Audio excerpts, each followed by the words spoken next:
નમસ્તે વિદ્યાર્થી મિત્રો. ધોરણ 10 વિષય વિજ્ઞાન, પાઠ નંબર 11 માનવ આંખ અને રંગબેરંગી દુનિયા. આ પાઠની આપણે શરૂઆત માનવ આંખથી કઈ રીતના આપણને જે ભગવાને આપણા શરીરના અંગોમાં ભેટ સ્વરૂપે આંખ આપેલી છે, કઈ રીતે આપણે એના દ્વારા જોઈ શકીએ છીએ, કઈ રીતના પ્રતિબિંબની રચના થાય, પછી જોવામાં ખામી ઉત્પન્ન થાય તો આંખની સમાવેશી ક્ષમતા જ્યારે વિકસિત થાય ત્યારે આપણને વસ્તુ દૂરની વસ્તુ આપણને વ્યવસ્થિત ન દેખાય, નજીકની વસ્તુ વ્યવસ્થિત ન દેખાય, અથવા બંનેની વસ્તુ વ્યવસ્થિત ન દેખાય ત્યારે જે ખામીઓ ઉત્પન્ન થાય, લઘુ દ્રષ્ટિની ખામી, ગુરુ દ્રષ્ટિની ખામી અને પ્રેસ બાયોપિયા. તો આજે પ્રેસ બાયોપિયા, માયોપિયા અને હાઇપરમેટ્રોપિયા ત્રણે જે ખામીઓ છે એના વિશે પણ આપણે ડિટેલમાં વાત કરી ગયા. અને ખામી કઈ રીતના ઉત્પન્ન થાય, દૂર કરવા માટે શું કરવું, એ વાત પણ આપણે કરી ગયા. હવે એના પછી વાત એવી આવે કે પ્રિઝમ વડે પ્રકાશનું જે વિભાજનની ઘટના હતી કે ભાઈ જનરલી પ્રકાશ, શ્વેત પ્રકાશ આપણે જોતા હોઈએ છીએ, પણ એ શ્વેત પ્રકાશ જ્યારે પ્રિઝમમાં આપાત કરવામાં આવે ત્યારે સામેની બાજુએ જાનીવાલી કિનારા, એ 7 રંગોના પટ્ટા આપણને પડદામાં ઝીલી શકીએ આપણે. અને આ જ ઘટના એટલે વાતાવરણીય વક્રીભવનના લીધે અને આજે શ્વેત પ્રકાશનું વિભાજન થાય એના લીધે થતી મેઘધનુષ્યની રચાવાની ઘટના, જેને આપણે જાનીવાલી કિનારા તરીકે પણ ઓળખીએ છીએ.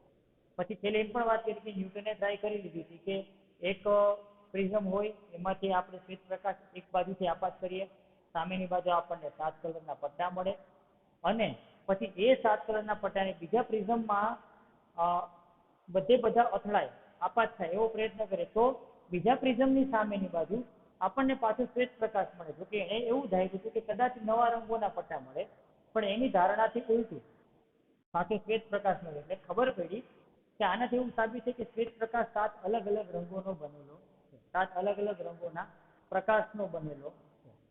હવે આવી જ રીતે નેક્સ્ટ આપણે વાત કરવાની છે વાતાવરણીય વક્રીભવન. આ સમજતા પહેલા એક નાનકડું ઉદાહરણ છે કે જ્યારે ઘણીવાર આપણે છે ને રણમાં અથવા ડામરના રોડ ઉપર કે રસ્તે ક્યારેક જતા હોય ઉનાળામાં, તો બપોરે સાયકલ લઈને, બાઇક લઈને જ્યારે આપણે નીકળીએ ત્યારે આપણને આગળના રસ્તામાં પાણીનું ખાબોચિયું ભરેલું હોય ને એવું લાગે.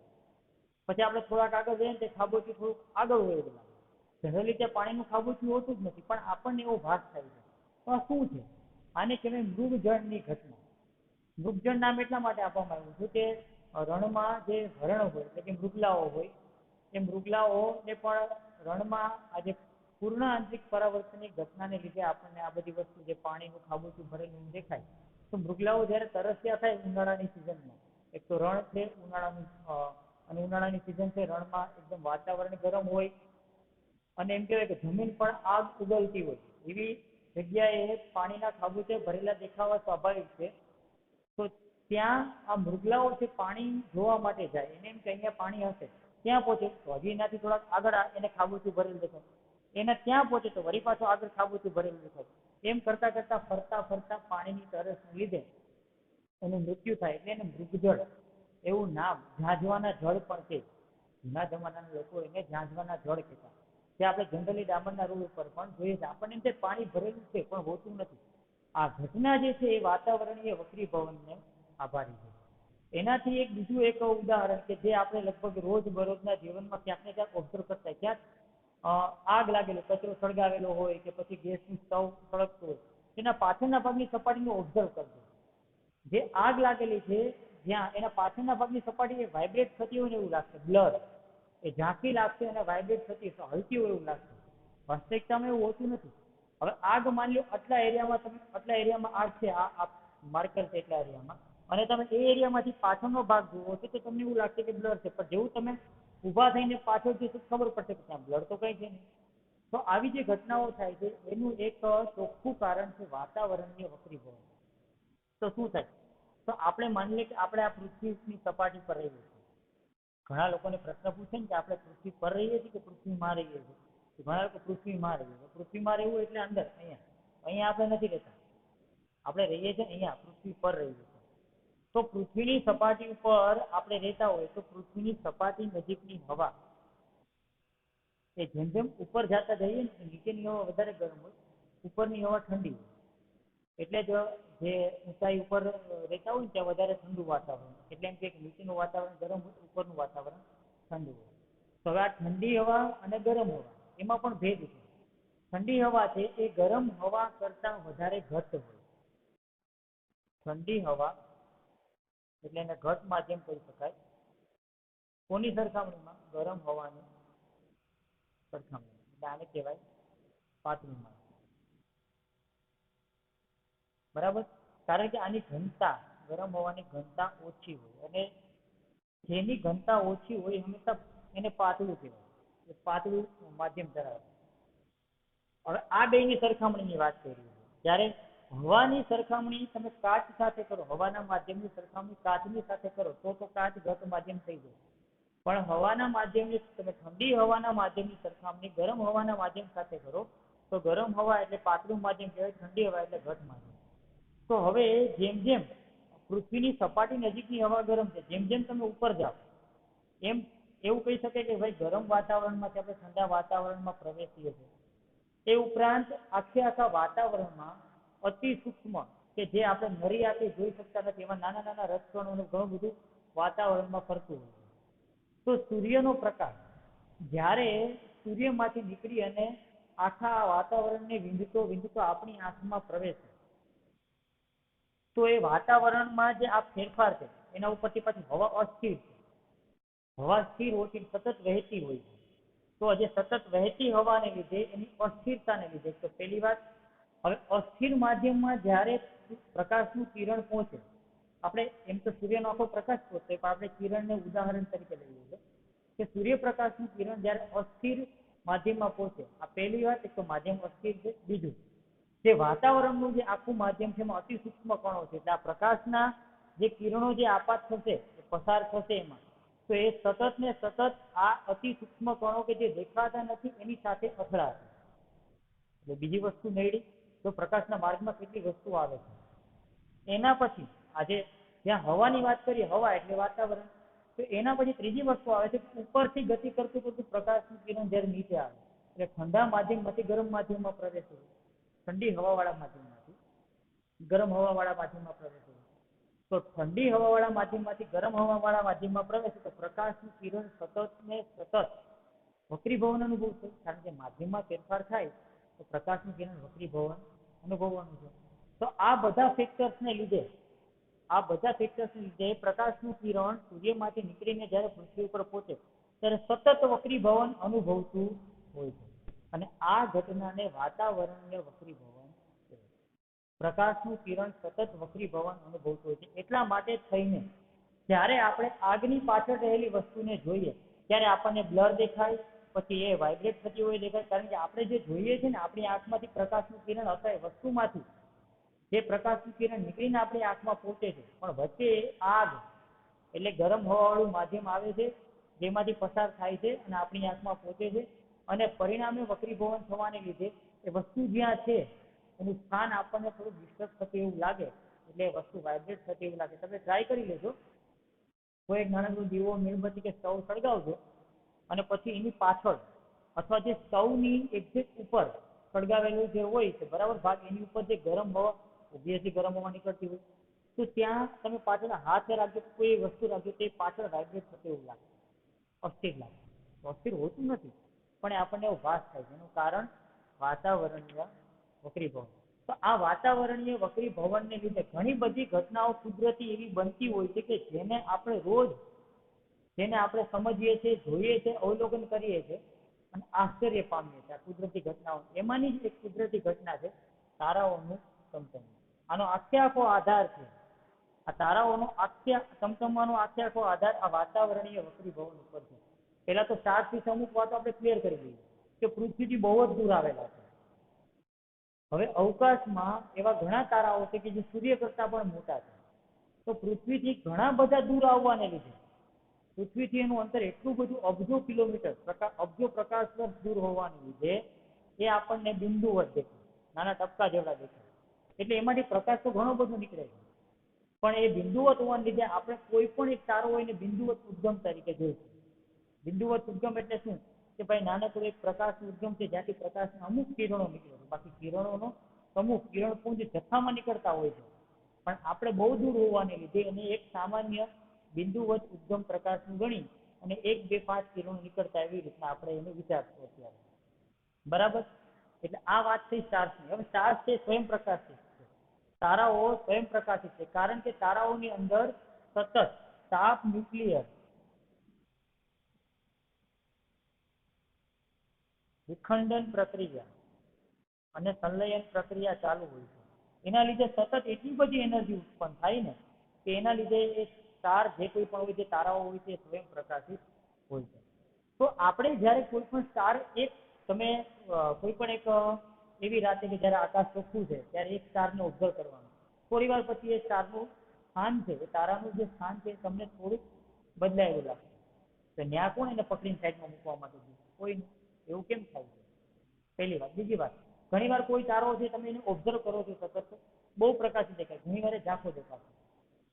આ બધું શેના લીધે થાય છે? તો આપણે એક કલ્પના કરીએ કે અહીંયા એક સ્ટાર છે અને આપણે અહીંયા ઊભા છીએ. તો આ તારામાંથી જે પ્રકાશના કિરણો નીકળે છે તો એ નીચે તરફ ગતિ કરે છે, ઉપરથી નીચે તરફ એ પ્રકાશ આવે છે, પછી આપણી આંખમાં અવલોકનકાર એટલે આપણે જોતા હોઈએ આપણી આંખમાં પ્રવેશે. તો જ્યારે એ પ્રકાશના કિરણો આપણી આંખમાં આવતા હોય ત્યારે વક્રીભવન સતત વધે. ઉપરથી નીચે તરફ આવતા વક્રીભવન વધે અને પ્રકાશનું કિરણ છે એ સતત લંબ તરફ વાંકું વળે. બરાબર? અને આ જ્યારે આવી રીતના તારામાંથી નીકળતો પ્રકાશનું કિરણ નીચે આવે, હવે ખાલી એક જ વસ્તુ તો નથી. વક્રીભવન શેના લીધે વધે એ તો સમજાઈ જાય અહીંયા કે ભાઈ વાતાવરણમાં થતા ફેરફારો, એટલે જ વાતાવરણીય વક્રીભવન પહેલા સમજાઈ દીધું. ઉપરથી પ્રકાશનું કિરણ જ્યારે નીચે આવતું હોય ત્યારે એ સતત વાતાવરણ સાથે એનું કોન્ટેક્ટ રહેવાનો છે. એટલે વાતાવરણના સૂક્ષ્મ કણો, પછી વાતાવરણમાં થતા ફેરફારો, અસ્થિર હવા, ગરમ હવા, ઠંડી હવા, આ બધામાંથી પ્રકાશનું કિરણ નીકળતા નીકળતા નીકળતા નીકળતા જ્યારે અવલોકનકારની આંખમાં પહોંચે ત્યારે હોય એના કરતા એ સ્થાન થોડુંક આપણને આમ દેખાય. એટલે મતલબ કે તારો અહીંયા છે તો અહીંયા આપણને સ્થાન ઉપર દેખાય, કોઈનું સ્થાન ઉપર છે ઘણી વાર નીચે દેખાય. આ ફેરફાર એ વાતાવરણ કયા પ્રકારનું છે એના ઉપર હોઈ શકે, પણ તારાનું જે સ્થાન આપણને ખરેખર દેખાતું હોય, બદલાતું સ્થાન, એ પહેલા જોયું તો અહીંયા હતું પછી અહીંયા હતું, અથવા પહેલા જોયું તો અહીંયા હતું પછી અહીંયા આવ્યું. તો આ જે બદલાયેલું સ્થાન છે, આભાસી સ્થાન, એનું કારણ છે વાતાવરણીય વક્રીભવન. પછી બીજું કે ઘણી વાર સર તારો પેલું કહેવાય ને કે આ સ્ટાર જે દેખાય છે એ ઝાંખો કેમ દેખાય છે, એનું પણ આ જ કારણ છે. વાતાવરણીય વક્રીભવનને લીધે જે મૂળ પ્રકાશ જે તારામાંથી નીકળે છે એ આપણી આંખ સુધી પહોંચે ત્યાં સુધીમાં એ ઘણો ઝાંખો થઈ જાય. બરાબર? તો એની તીવ્રતામાં ફેરફાર થવાને લીધે અને સતત આ ઘટનાઓ ઘટતી રહે છે.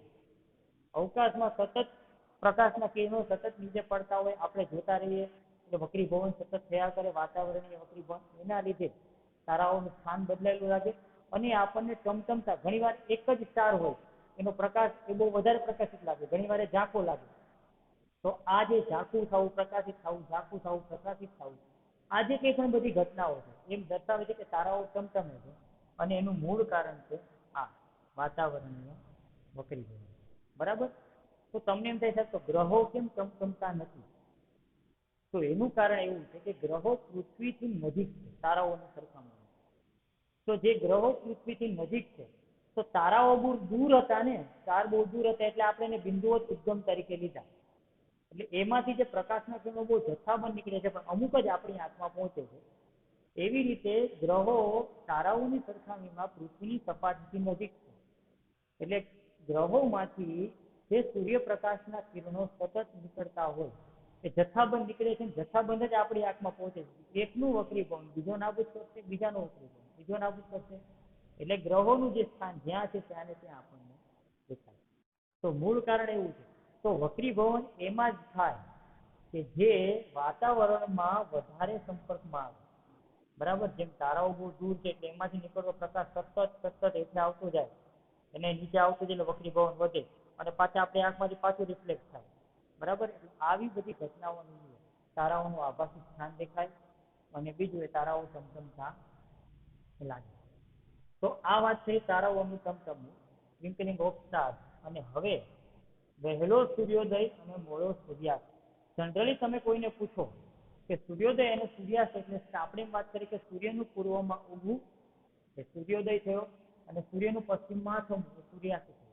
પણ ખરેખર થાય છે એવું કે સૂર્ય ક્યાંય જાતો નથી. સૂર્ય તો પોતાની જગ્યાએ સ્થિર છે, પણ પૃથ્વી સૂર્યની આસપાસ પરિક્રમણ કરે છે. સોરી પરિભ્રમણ કરે છે અને પોતાની ધરી ઉપર પરિભ્રમણ કરે છે, સૂર્યની આસપાસ પરિક્રમણ કરે છે. આ બે શબ્દ પરિક્રમણ અને પરિભ્રમણ.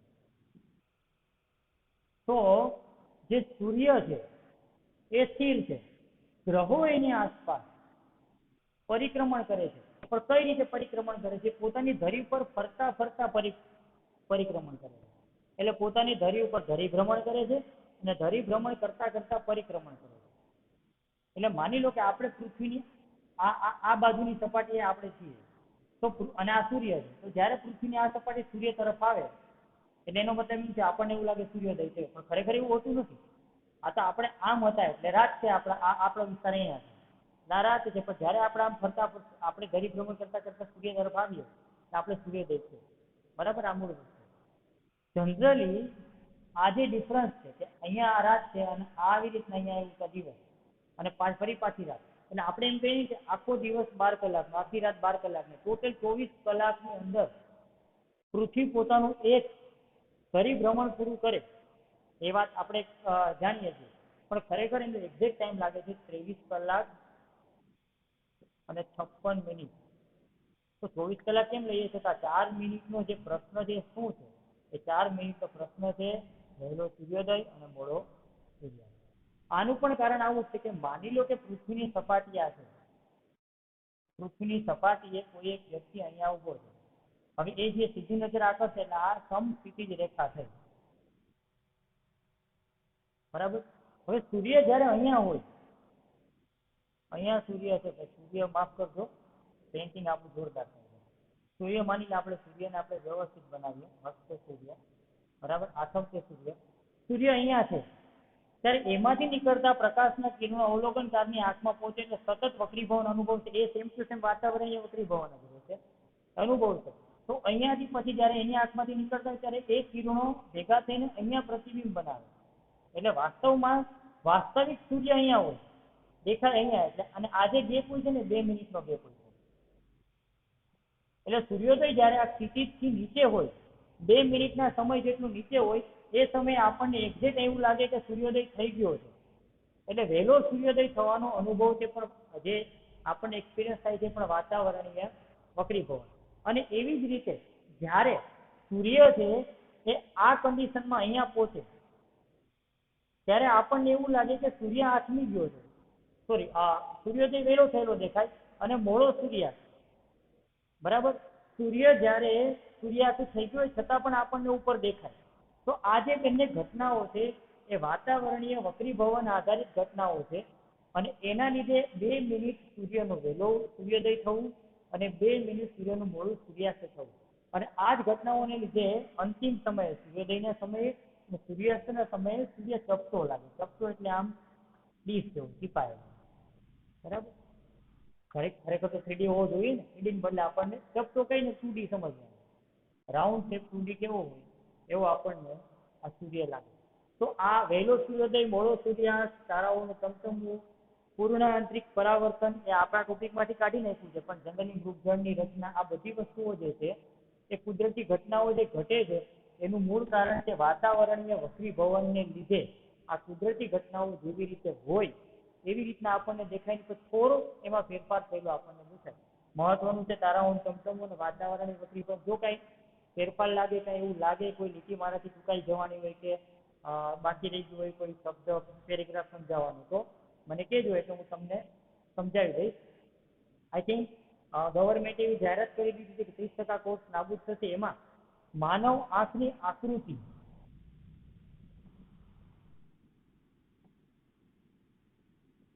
આ લગભગ મને એક્ઝેક્ટ કેટલો કોર્સ ગયો છે એ તો આવી જાય સર્ક્યુલર, પણ આ કાઢશે, આ નહીં હોય. એટલે મારા ખ્યાલ મુજબ, બરાબર, શ્યોર ના થઈ જવું, પણ આ નહીં હોય. એટલે અત્યાર પૂરતું તો આપણે તો ભણી ગયા છીએ એટલે કોઈ પ્રોબ્લેમ નથી. મગજમાં પણ રાખવું, કદાચ એન ટાઈમે એન મોમેન્ટમાં કંઈ ચેન્જ આવે તો. પણ અત્યારે એવું વિચારીએ તો આ નથી. તો આ જે વાતાવરણીય વક્રીભવન, જે વાતાવરણમાં થતી પ્રકાશીય ઘટનાઓ, એના વિશે આપણે વાત કરી ગયા. તો પ્રકાશનું પ્રકિરણન, આ જે શબ્દ બોલવો ને, પ્રકિરણન, પ્રકાશનું પ્રકિરણન, સ્કેટરિંગ ઓફ લાઇટ, એવું કંઈક છે. તો આ જે પ્રકિરણ છે શું છે, કઈ રીતે થાય, એ બધી ઘટનાઓ છે એના વિશે આપણે હવે નેક્સ્ટ લેક્ચરમાં વાત કરીશું.